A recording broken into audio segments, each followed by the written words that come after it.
There are also some more advanced functions right here underneath the object type. You can choose what material it's made of, but that doesn't really do much except for if it's physical, which I'll go into later, then it will make a specific sound if it hits something. Path cut begin end right underneath the object type and the material determines how you can cut the object up. So if you want to turn this into a triangular prism, then you can just use that and experiment around with that too. This is great if you're making a pie or something and you want to cut a slice out. Then there's also the hollow function, which is useful if you're making windows, and that will cut into your object and so you have a hollow box. You can choose the shape of the hollow right here if you want to circle a hole inside a square. Then you have some functions such as twist, taper, which will, as you can see, taper your prim, and I'll probably go into all of that later, but those are basically the functions of the Object tab. Next is the Features tab, and here you can make it a flexi prim, which will make your object more cloth-like, and this is what people use to create parts of hair and flexi skirts that you've probably heard of, and you can go ahead and rotate it, and you can set some of the functions here so that it sways in the wind, etc. So you can explore that, but I'm not going to set this prim as flexible. And you can also use the light function, which will cast off a light. Let's say I want it to be a turquoise light. It's not very visible. See?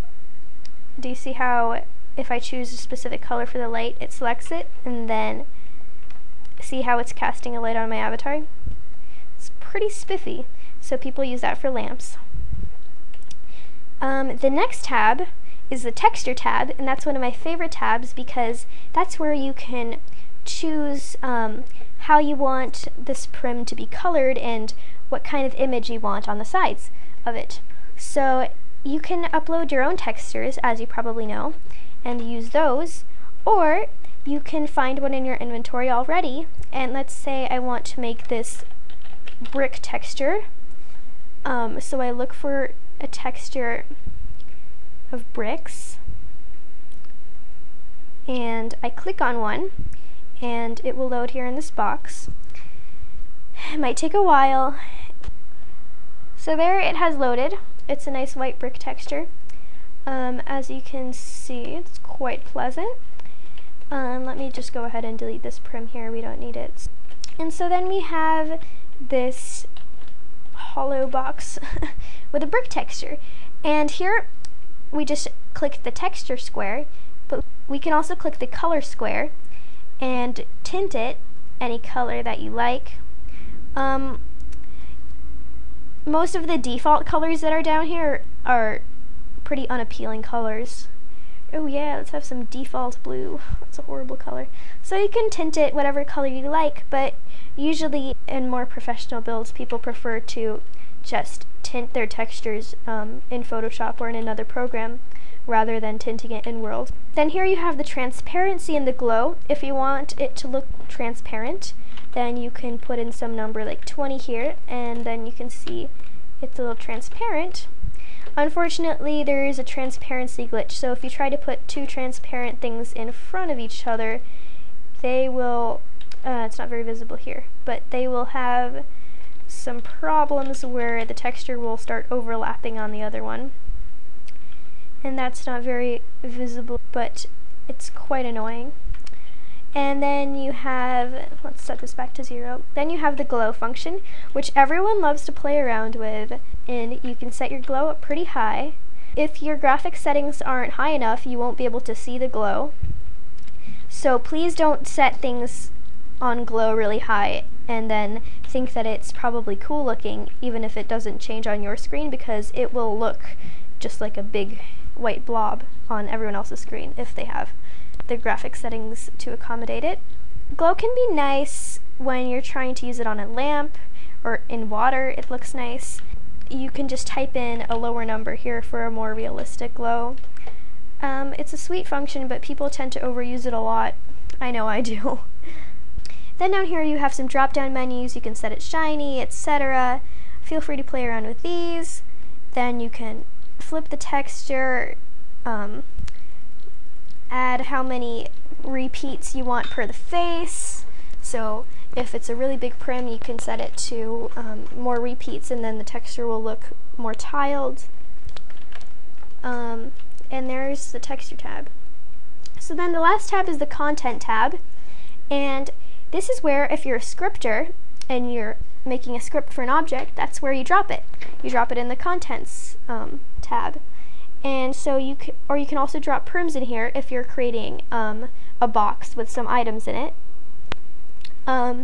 So basically you can just open your inventory and choose whatever you like and just drop it on in there. So I put a bar stool in this box. It won't appear in World, so don't expect like to look into your box and see it inside of there. It's just in the contents folder, so then you can click open and retrieve the contents. Like I said earlier, builders tend to build with multiple prims because you can't exactly create an entire building just out of one because of many limits. So most builders use multiple prims, and they link these prims together so that multiple prims combine to create one object. And so I'll show you right now how to link some prims. So let's say that I've created another prim, and I'm going to texture it somehow. Let's see. So I'm going to texture this prim, and I don't know, maybe modify it a little bit. So stretch it.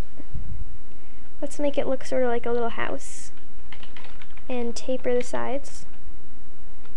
So then I have this, and I want to link these two together because I want this to be one object.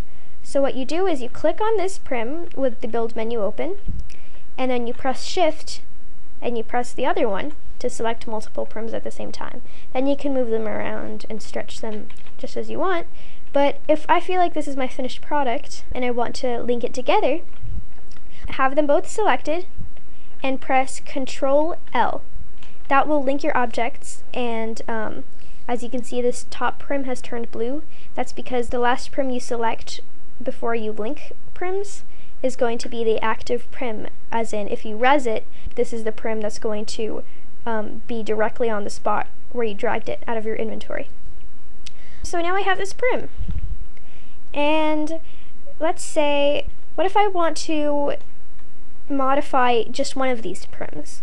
Well, what you can do is you can check this box right here that says Edit Linked. It's underneath the Move, Rotate, Stretch, and Select Face functions. So then you can click Edit Linked and then click on the prim you wish to edit.